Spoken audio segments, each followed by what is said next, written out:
Welcome to Club Book with Ali Hazelwood. My name is Zoe Jackson. I'm a reporter and book talker here in the Twin Cities. Before I introduce tonight's guest properly, allow me a moment to tell you a bit more about the unique series that is bringing her to us. Club Book is a program of MELSA, the Metropolitan Library Service Agency, made possible through Minnesota's Arts and Cultural Heritage Fund and coordinated by Library Strategies, part of the Friends of the St. Paul Public Library. Carver County Library is the co-organizer of this evening's talk. Thanks also to partnering bookseller Red Balloon Bookshop. A purchase link to Love to Loathe You will be available in the comments section of this live stream feed. Have it shipped, pick it up at their lovely store in St. Paul, or have them deliver it personally to your door if you're close to the area. One final housekeeping note, in the comments, you'll see a survey link. Melsa would greatly appreciate hearing what you think of this Club Book program. It's quick and easy. And now for our featured event, Ali Hazelwood holds a doctorate in neuroscience and a faculty position at a prestigious university.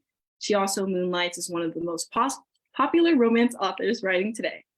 Hazelwood's distinctive brand centers on women in STEM fields and academia.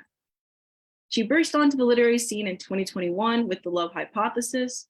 Fellow romance writer Christina Lauren calls Hazelwood's debut contemporary romance's unicorn, the elusive marriage of deeply brainy and delightfully escapist. The Love Hypothesis has already been optioned for a screen treatment. Hazelwood's next release, Love on the Brain, became an instant New York Times bestseller, Indie Next Pick, and #1 LibraryReads selection. In a starred review, Booklist praised snappy dialogue with witty zingers makes this tender enemies to lovers story set at NASA an unforgettable follow-up. Hazelwood's latest book, Love to Love You, collects 3 feminist novellas released separately in 2022, Under One Roof, Stuck With You, and Below Zero. After some initial questions from me, we'll have plenty of time for audience Q&A. Simply drop your questions in the comments thread here on Facebook, and our tech manager will get them to me. If you prefer to contribute a question in a more anonymous way, you can send a private message to Club Book here on Facebook or send an email to clubbookmn@gmail.com. Hi, Ali. How are you doing tonight? Hi, Zoe. That was a mouthful. That was the best intro ever. We are so happy to have you. Oh no, my connection is already. Can you hear me? Yes, I can hear you. My internet connection. I just hid my video for a second because my internet connection was being weird, but I'm gonna give it like a minute and then come back. Okay, yeah, no worries. And while we're waiting for that, I mean, I'll just say about me personally, like I remember hanging out with some of my friends in 2021 when one of my friends just like burst out of her room. She's like, I just read The Love Hypothesis. And she was like, you have to stop what you're doing and read this book, basically. And I did, and I loved it. And I was just wondering if you were kind of expecting, your first book to create such a like visceral, earth-shattering reaction among so many people like online. No, I mean, not at all. I think we were all really surprised, like both me and my editor and my agent, and like just generally, we had no idea.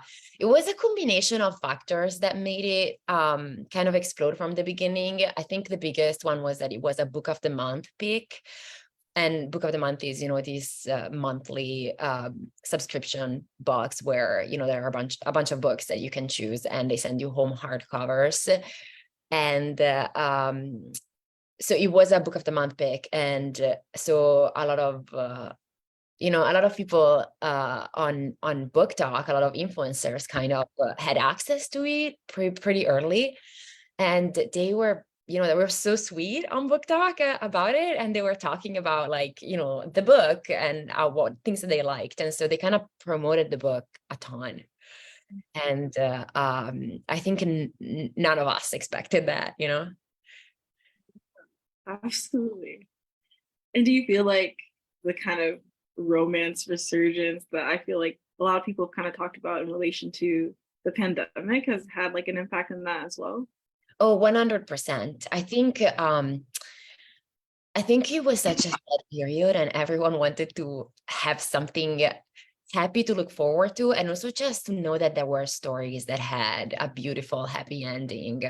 I mean, I love thrillers, but sometimes you just want to know that the person is not going to die in the end, you know, like you just want to know that these people are going to be very happy. And that's kind of that's the reason I think why romance got so big in those times. And not to say that it wasn't. I also would say that there were very big rom-com authors before the pandemic who kind of started this trend of like, you know, I don't know, like they had very big popular books. I'm thinking of Helen Hoang, Jasmine Guillory, and Sally Thorne for sure. And they are my favorite. I love them. And I think they were like writing these books that kind of they just they were already they were already selling a lot, and then we kind of the pandemic like built on top of that, you know. I think I don't know, I'm not a market analyst. This is just stuff that I think about. No, totally. It's like I want something that is going to guarantee me some joy. So that's amazing. And you mentioned some of your like favorite romance authors. Did you like read romance like growing up?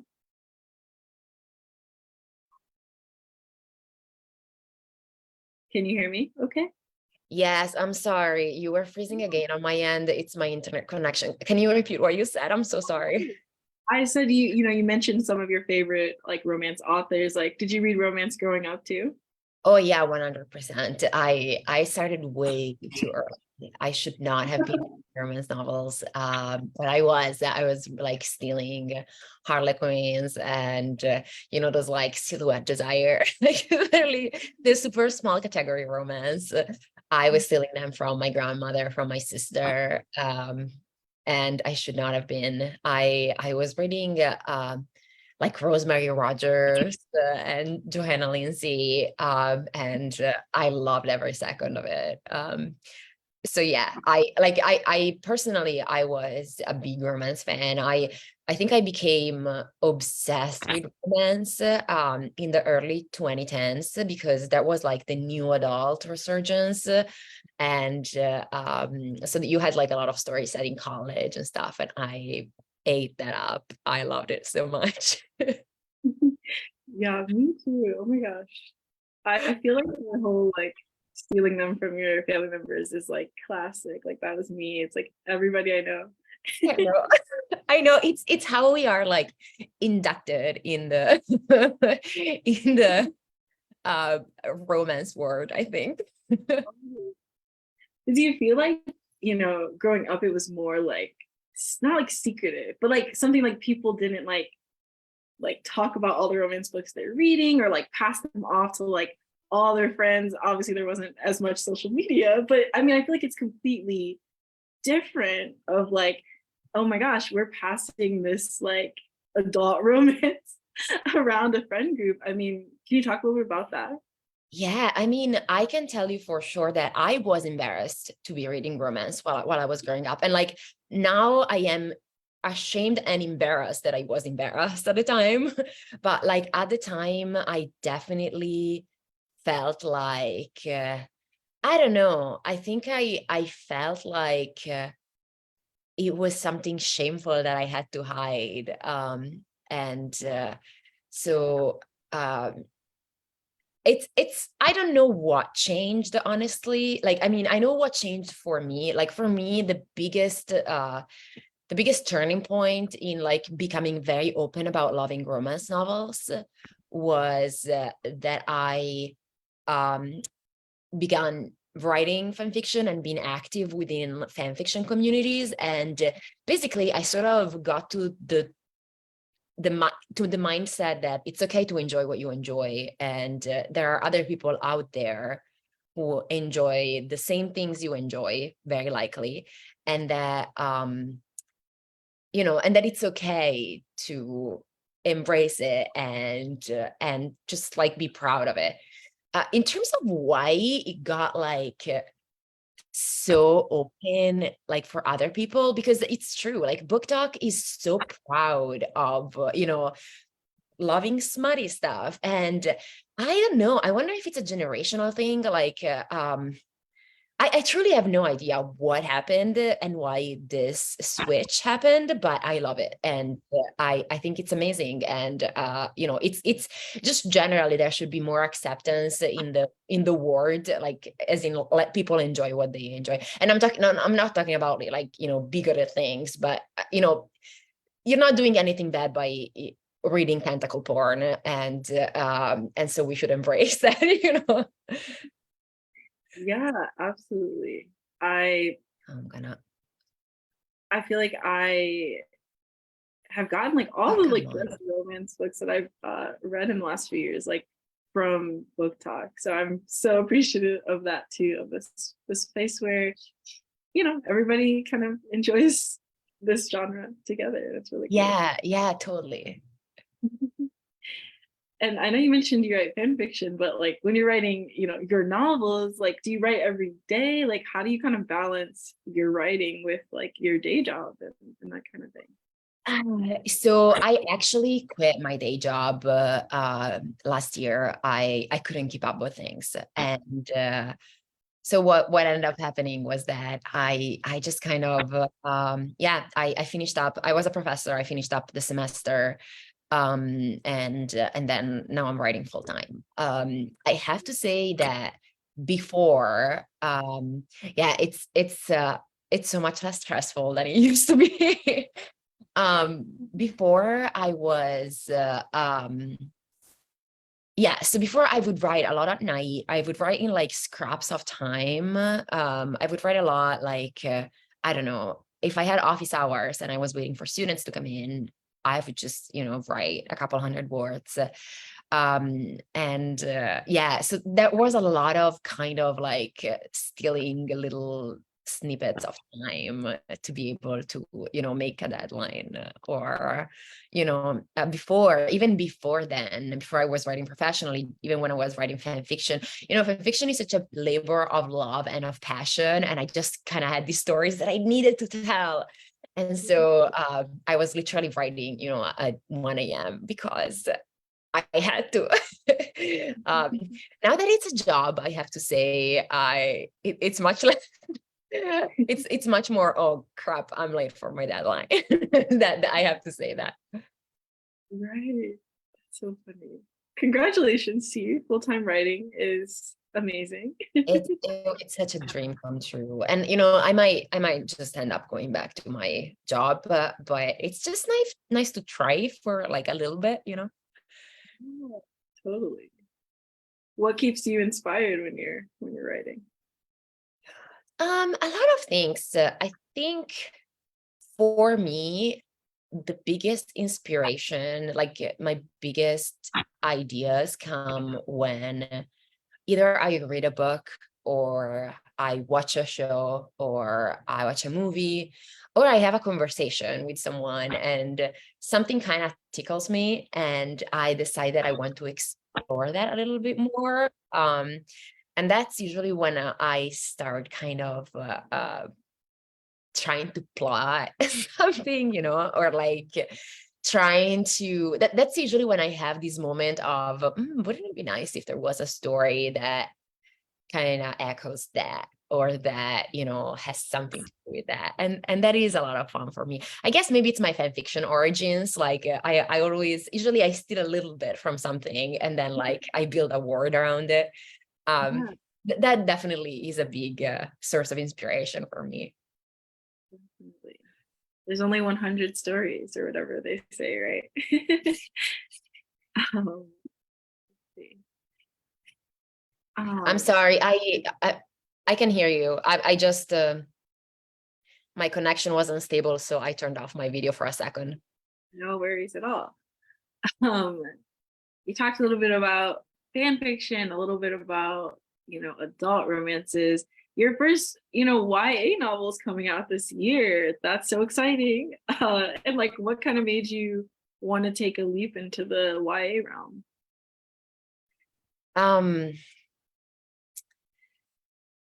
so I have to say, I didn't necessarily want to write a YA, but I had this story in my head, and I had been thinking about writing a story set in chess since, like, the first notes that I found about Check and Mate were from 2018, so from a long, long time ago.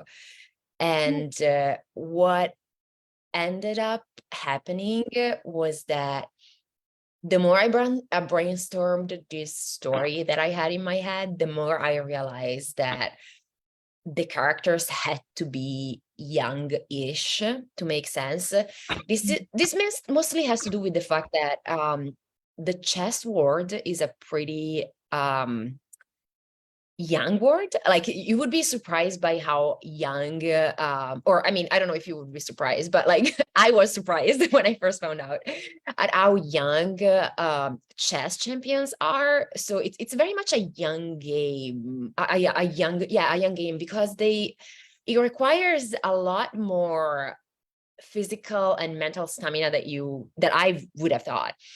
And so it kind of made sense for the main characters to be young. And that's kind of how it became a YA. Like, I remember going to my agent and telling her my idea. I was like, so this is the idea. I think the characters would be 18 and 20. And she was like, I think we should frame it as a YA. I think it's better. It's also very much, I mean, it's definitely a love story. I write romance usually, and it's definitely a love story, and the love story is 100% the focus of the book. But I think there is way more, like, it has more emphasis also on the main character, Mallory, growing in her own self, and, learning to accept her talent, her love for chess, her family. There's a lot of like personal stuff going on in her life. And it's very much like, it is a romance, but it's also kind of like borderline, kind of this, coming of age story. Basically, there were a lot of considerations that we made. And then we were like, you know what? Let's just frame it as a YA. So I have to say, definitely the story came first. And then we decided maybe the YA is better. The YA market is better for this. Wait, I'm so excited. Me too. It's my favorite book that I have ever read. Wait, that's huge. I just feel like, I know I have another book coming out before that one, but I'm like, can we just skip to the YA? You're making me so excited. I feel like chess is having such a cool resurgence right now too. And I don't know if you watched The Queen's Gambit, but I was obsessed. I was like, I was in love, and it was amazing. So I know, I feel like more and more people are starting to play chess too. So that's just lovely, I think. Everyone I know has the like chess app too.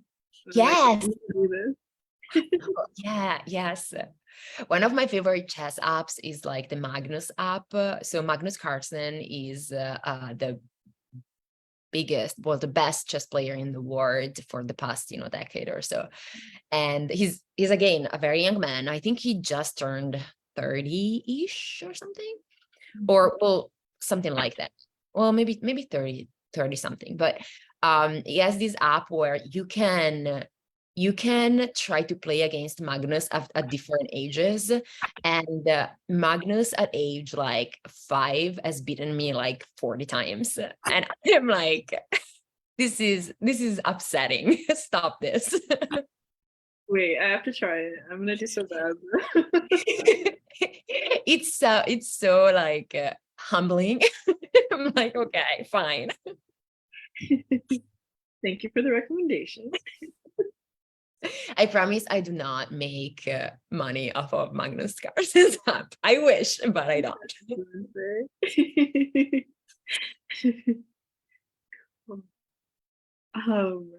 Let's see. We have some amazing audience questions too. And the first one that's come into the chat is, this person says, you've written about aerospace, environmental, and civil engineers and more. If you weren't trained in neuroscience, what STEM field would call to you the most and why? It's a good question. It's a really good question. I actually have to say that in in the couple of years before I quit my job, like before I started publishing, I was having my like crisis, like, did I do everything wrong? Should I have done something else? And which I have one of those like every other year usually. At that time I was like, I should have just gone into data science, because I definitely enjoy the statistical analysis part of I guess of writing, of like analyzing a data set, exploring a data set, trying to like see what the data tells you. A lot of, I don't know, like for me it was the most exciting part. And then you have to write the paper and you have to teach the stuff to other people. But I guess what I liked the most was always the like just being me on my computer and analyzing stuff and trying to pull a story out of the data. So definitely I think I would try to be as much as I can in like a data science adjacent job.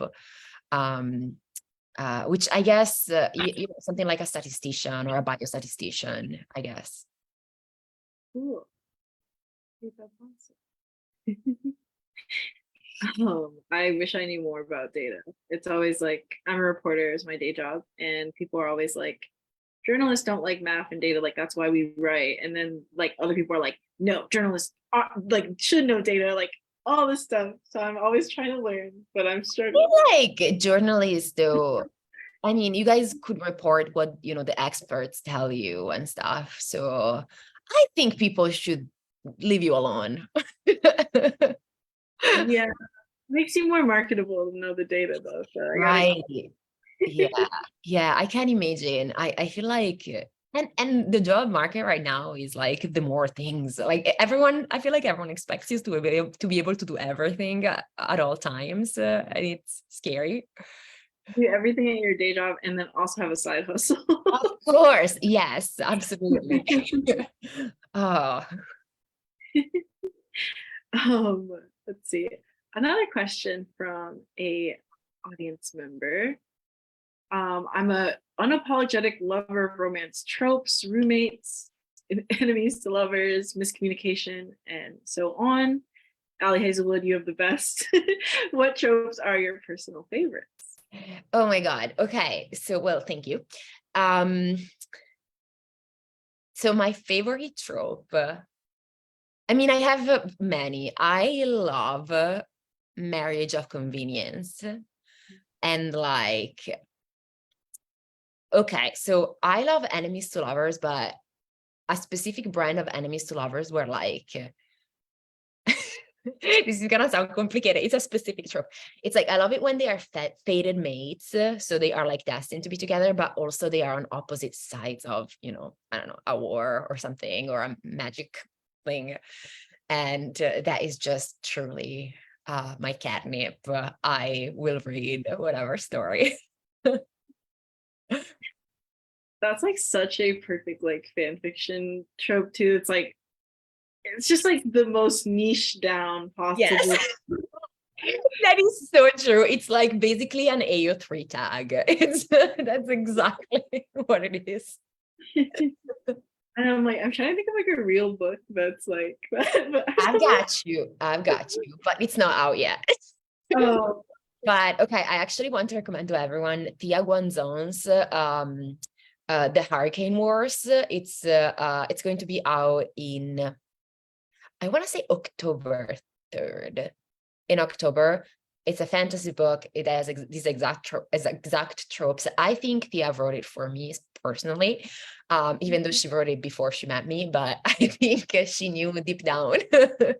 And it's also she lives in the Philippines, and so it's this like amazing like very vivid descriptions. Like the magic system is set in like it's based and inspired by Southeast Asia.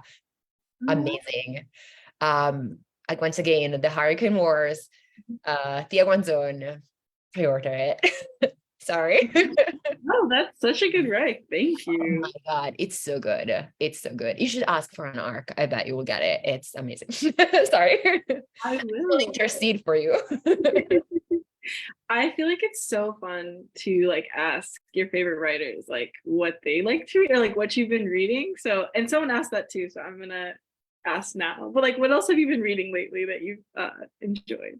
Okay, so I'm actually in New York for a publishing event right now, and I'm going to be at this publishing event with other two authors, and so I got arcs of their books, and you know when you're like, I have the best job in the world because I got to read these books early. So, well, I'm gonna tell you, actually, the last three books I read were all young adults. The first one was The Name Drop by Susan Lee. Susan Lee is this Korean American writer who writes stuff that is very kind of inspired by K-drama, Korean drama. I love K-drama. I am like truly, I love it. And The Name Drop is this basically kind of like switching places, missed identities kind of young adult in which two people who are like, one is like this guy, like this very rich young boy kind of switches places with this more working class young girl, and then as they are in cahoots to like maintain this switch, they fall in love. Love that. That was amazing. I adored it. And then the other book that I read was by JL, and the book is called The House of Marion. I hope I am pronouncing it right. But it's I adored it. So it's this story about a girl who has this kind of very dark magic inside her, and she ends up at this kind of like magic boarding school to learn how to control it. And it just again, the descriptions are so lush, and it's just this truly fantastic writer and this truly fantastic story. But as a romance lover, I have to tell you that the love story is truly amazing because she has this dark magic, and the person that she's slowly falling, but she hides her dark magic. The person she's falling in love with is someone who is a trained assassin who is supposed to kill people with her magic. So I was like, this is amazing. When I realized where this story was going, I was like, this book was also written for me, even though I have never met the author. She must have done it for me. So that's another amazing book. I highly recommend it.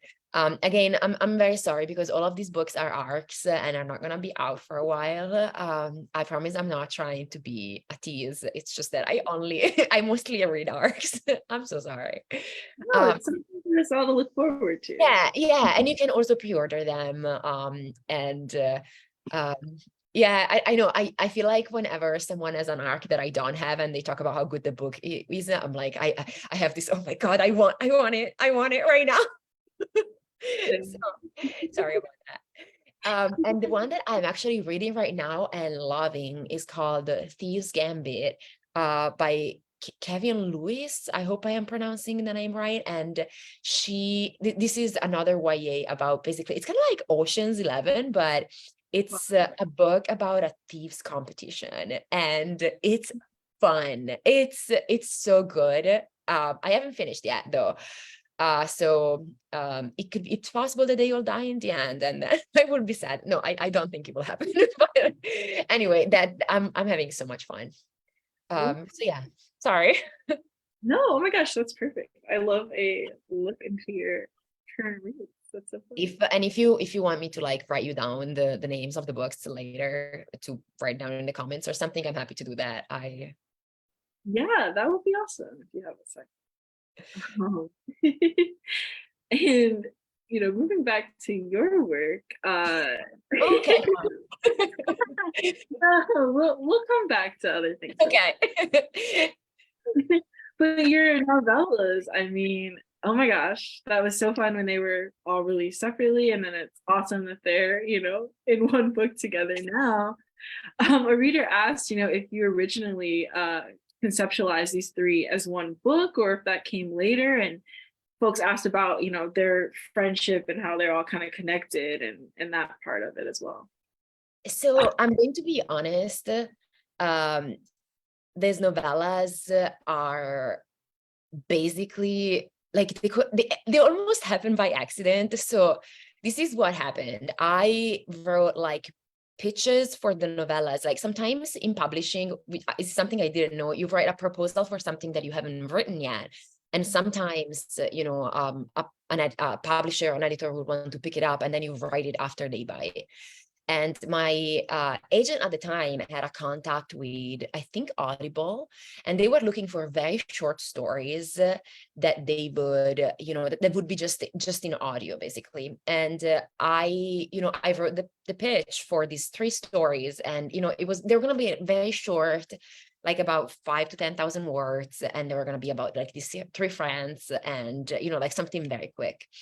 And then I don't know what happened, but like my Berkeley, my publisher decided that they wanted to buy it, and that's when the novellas became much longer, and the whole like backstory became way more involved.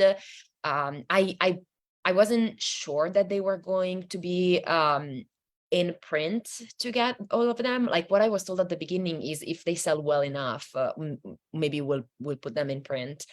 But I always I wanted them to stand alone.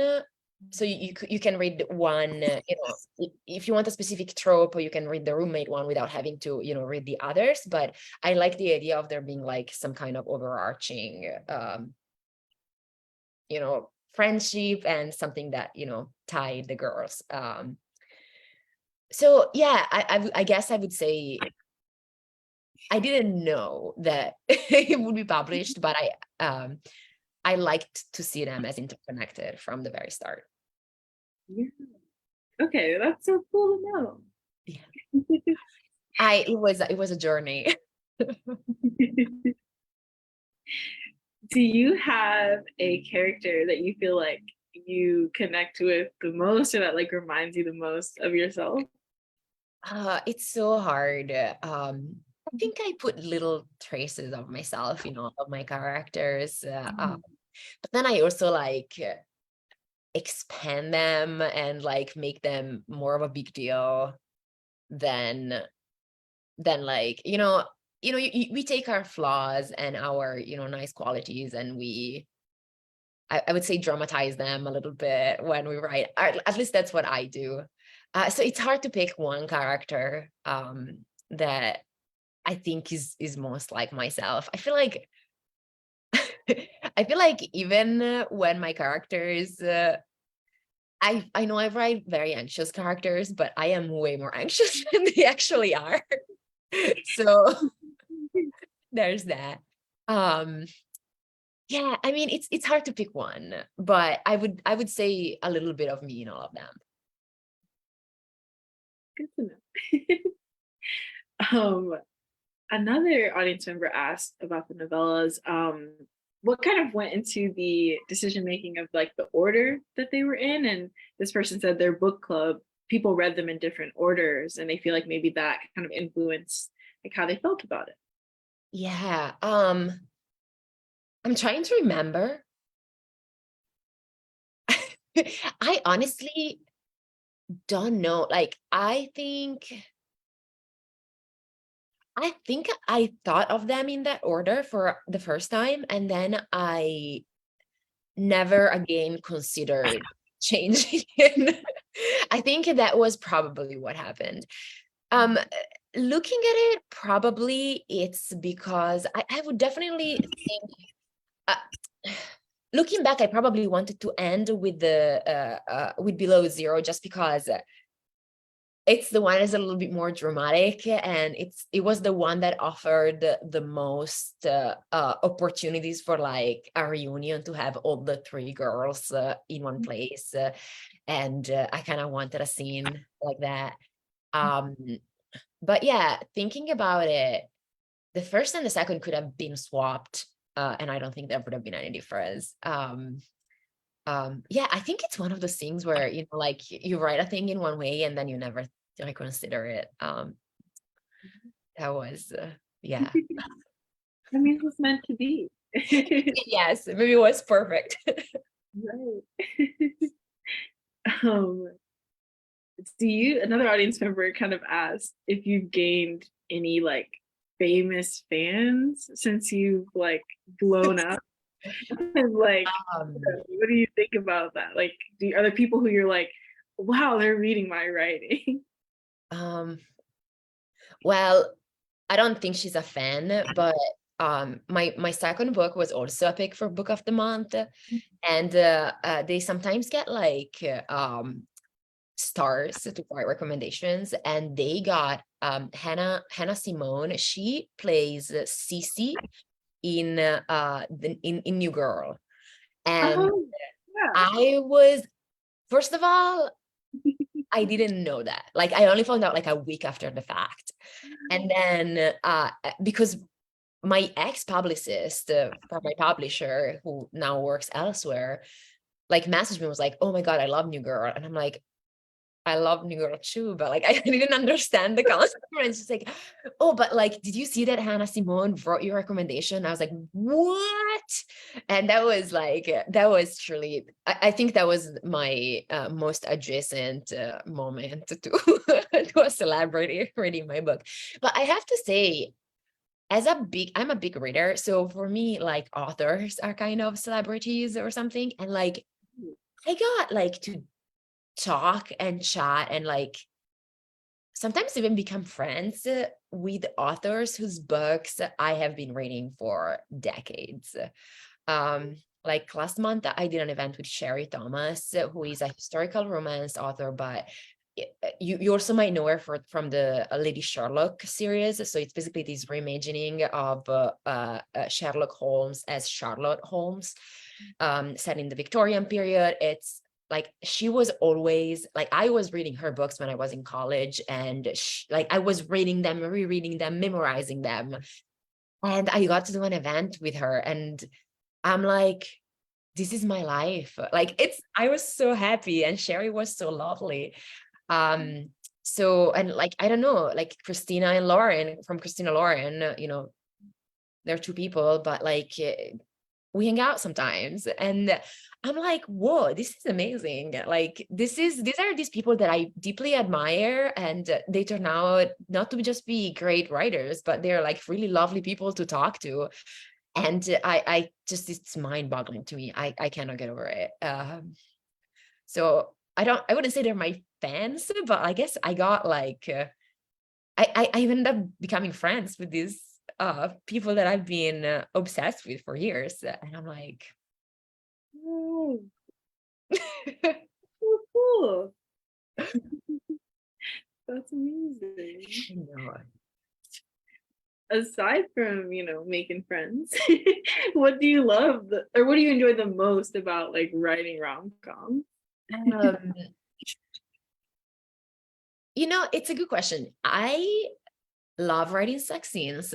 I know, like a lot of people say, oh, it's embarrassing, and then your editor edits them and it's so weird, and I'm like, nope, I am here for it. I think it's probably my fan fiction background. I'm like, the more unhinged the better. So I do love that. I really like, my favorite part is definitely like drafting, like the first rough draft, when you're still getting to know the characters and you're still like even getting to know the story. I mean, you have your outline, but like what happens, it's like my outlines never last. Somehow they always end up changed.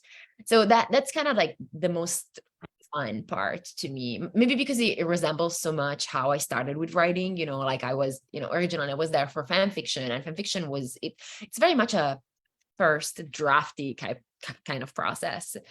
um so that's definitely my favorite part. I also really enjoy the back and forth with my editor and my agent. Generally, they either give me feedback, or sometimes they're like, I think if you did this, the story would be better. And I just, I value them so much. They're amazing. I like them. as people, aside from, as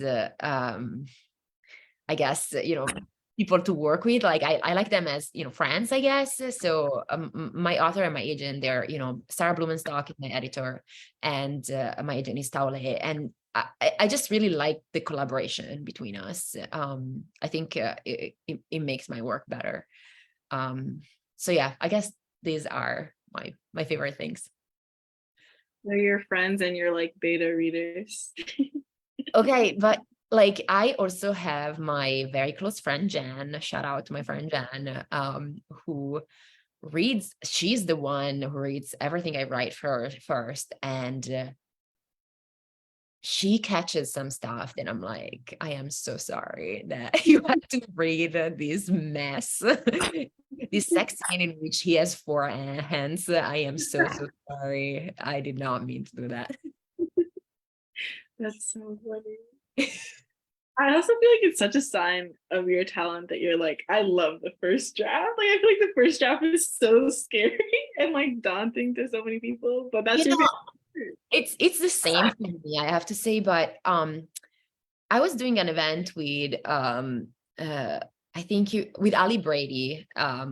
They wrote The Beast Trap, another book that I highly recommend, especially if you like women fiction.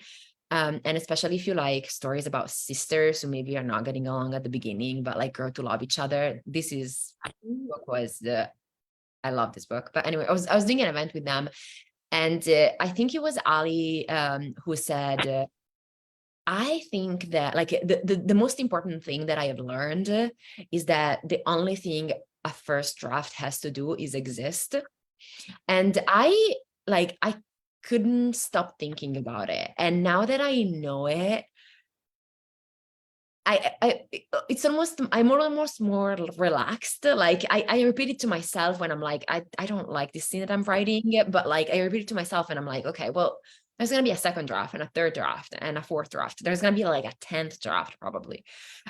So it's okay if it's bad. And that really helps me ease all the anxiety that I have in me. That's a lot of anxiety. So Yeah, I love that. aren't they so wise? I love them. Was it scary to like go from, being a prolific fan fiction author to being a traditionally published author? It's terrifying. It was a lot of adjustment for me last year, just generally like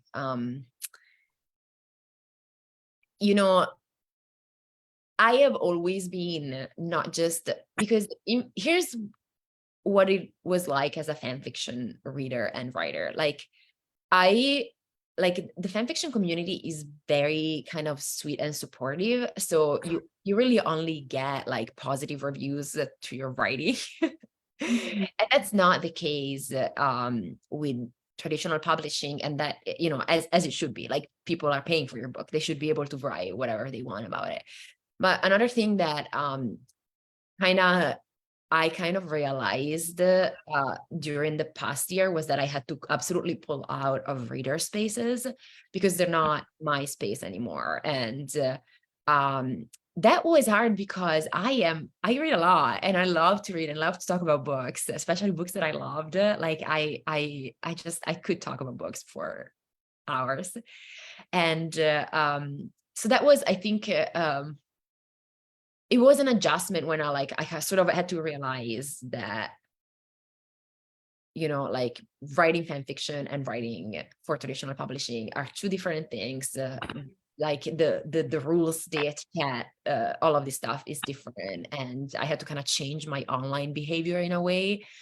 So I guess that was like 2022 was very much a year of transition for me, in which I realized that I'm not like posting stuff on A3 anymore. Now I am, publishing with a publisher, and I have to act accordingly. So I'm still learning and growing in that context. Is it weird to have like your name and your face and stuff versus being like kind of anonymous? Well, I use like my last name, Hazelwood is not my real last name. So I use a kind of a pen name. The face is a little bit weird, but like I don't like I don't know that anyone knows my face. I don't know. Like Do you get recognized? no, it has never happened. I I think find it hard to believe. I've gotten recognized by random people here, and I'm not a New York Times bestselling author.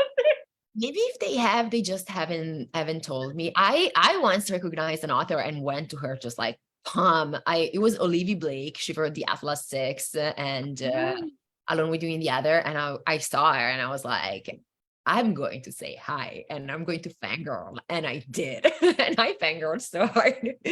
I don't know if someone has recognized me. They haven't really asked. Um, yeah, I don't know if it's weird. I think that the thing that got a little bit weird for me was that I wouldn't say you become a public person, but you are perceived as someone that people can have opinions on. And sometimes they will, DM you these opinions because they think you're like Taylor Swift, or sometimes they will post those opinions in your, like, you're making your Instagram post to, like, promote your friend's book, and someone will tell you, I don't know, I don't like your nails or something, and you're like, wait, but that's not nice. And I think that's just kind of a different type of, like, it's not something that I would have been used to before. So that was a little bit weird to me. But again, it's just a matter of creating boundaries and learn to kind of act in different spaces in a way that is best for you. Another writing question from books. Do you work on one book project at a time, or do you kind of juggle as new ideas and deadlines pop up? Um, so this is what happens usually. I am usually drafting a book. I usually have, like, in the last couple of years, I've been having deadlines like every 6 months. So I'm usually drafting a book, but all the other books that I have turned in are probably going to be in production. So, for example, right now I am drafting my 5th book, but I have also been editing with my editor. Well, I finished editing with my editor my 4th book and my 4th full-length adult romance, and I am sure I'm gonna get copy edits for that, and then I'm gonna get past pages, which is the last round that you do. So there is a bunch of stuff that a bunch of versions of your book that your book has to go through before it gets published, and so I'm probably going to be working on those. But in terms of like creativity and like creatively acting creatively creating a story, that is only one book at a time for me. I kind of have to get a little bit obsessed with the characters I'm writing, and like, yeah, I need to be a little bit obsessed with them to write them. I don't know why. I feel like that makes sense. You're devoting so much time. Yeah, it's kind of like becoming friends with them a little bit. That's so cool. Okay, well, if you had one of your characters that you feel like you would be best friends with, if you were like a coworker or classmate of theirs, like who do you think it would be?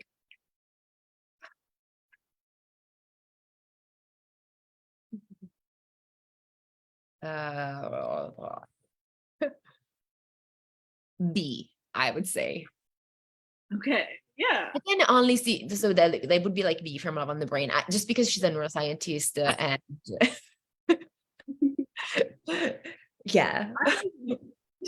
She's cool.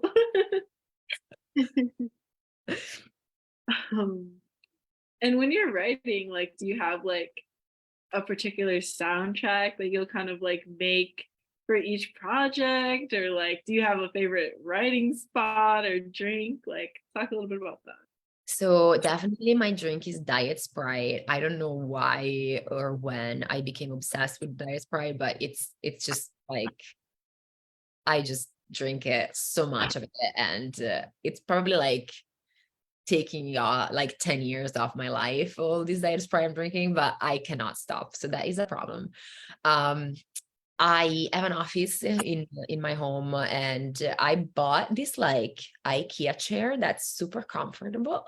If anyone wants a recommendation, and that's that I really love just writing there. It's my little spot. My husband jokes a lot that like they're gonna have to like pry me out of there, like, and that yeah, he makes fun of me a lot for how long I sit in that chair.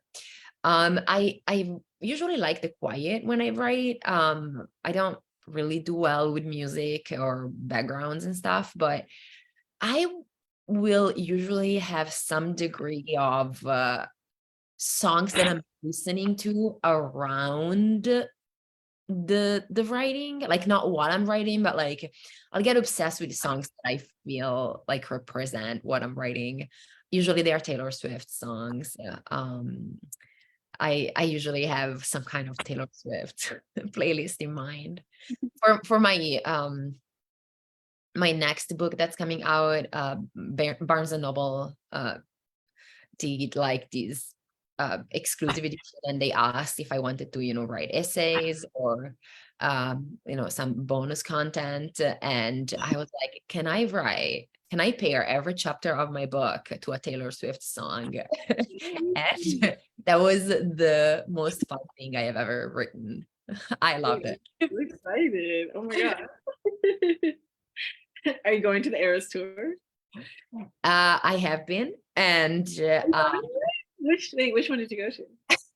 I have been to Las Vegas, the first night in Las Vegas, but my friend and I were very financially responsible the other day, and we bought a ticket for LA as well. A very bad ticket. It's like we just want to be there, Mhm. we just want to be there and see her, and so I now I look forward to seeing her. It's a great concert. It was amazing. Have you been? No, I'm going in Minneapolis here, so I'm very excited. It's not till It's June. gonna be so good. I am so happy for you. It's gonna be amazing. And we talked a little bit about Checkmate, but can you tell us a little bit about like what fans can expect from Love Theoretically? Oh yeah, Love Theoretically is my other book that's coming out that I said I don't want to talk about because I only want to talk. No, but I like that book too, I promise. Love Theoretically is another rom-com, and it's set in STEM. This time it's set in the world of physics. I'm not a physicist, and there was a lot of research that went into that. But it's basically the story of a girl, a young woman who is applying for this job in the physics department at MIT, and she ends up having to interact with another physicist who wants to hire someone else. And kind of like the fun twist of that is that that physicist who wants to hire someone else is the older brother of a person that she is fake dating. And yeah, that's the usual shenanigans. It's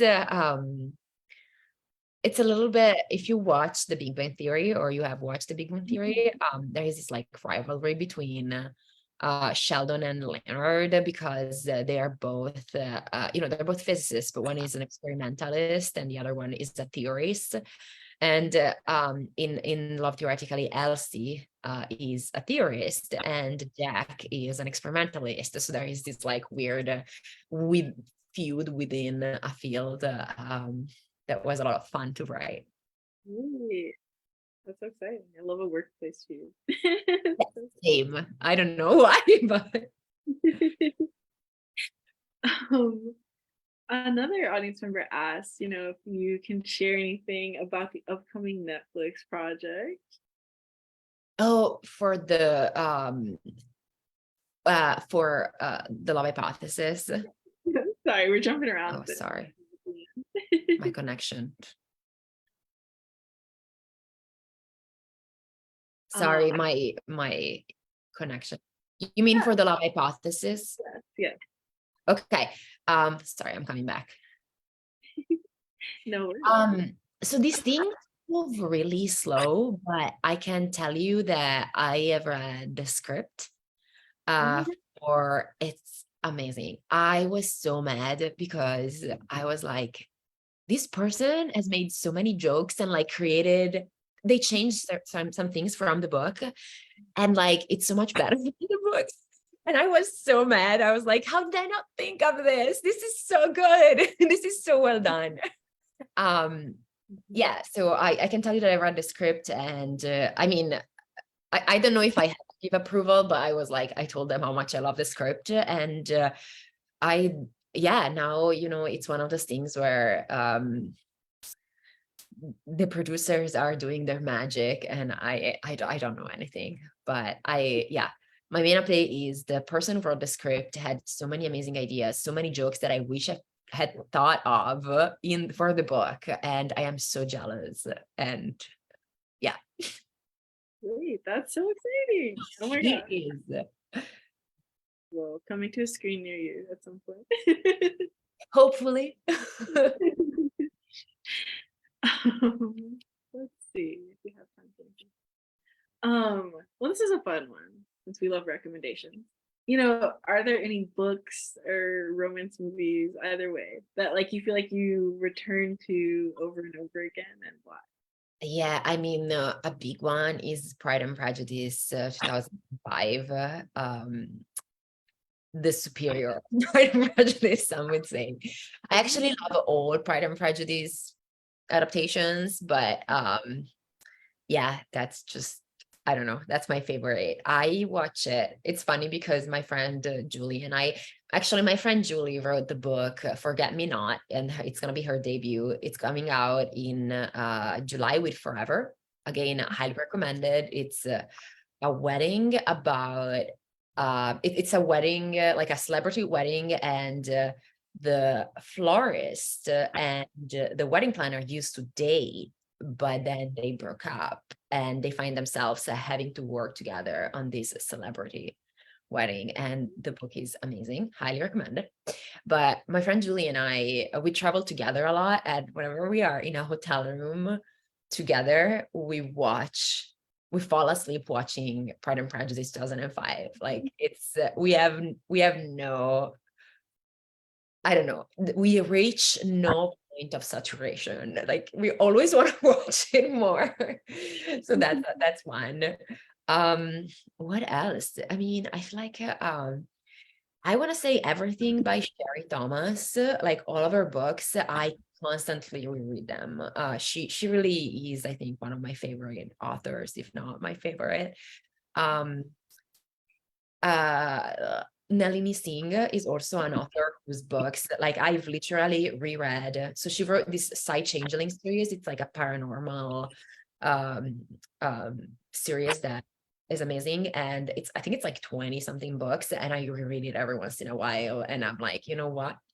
I'm gonna just take this month to read all of her books. And that's another big kind of comfort read for me that I want to go back to a lot. Ooh, I love that. Oh my God. That's awesome. Wait, we might be coming close to the end here. Do you have any final thoughts or recommendations that you want to share? No Oh, pressure. okay. Well, one recommendation that was probably my favorite romance that I've read this year. A book, it's actually coming out, I think, next month, maybe. It's The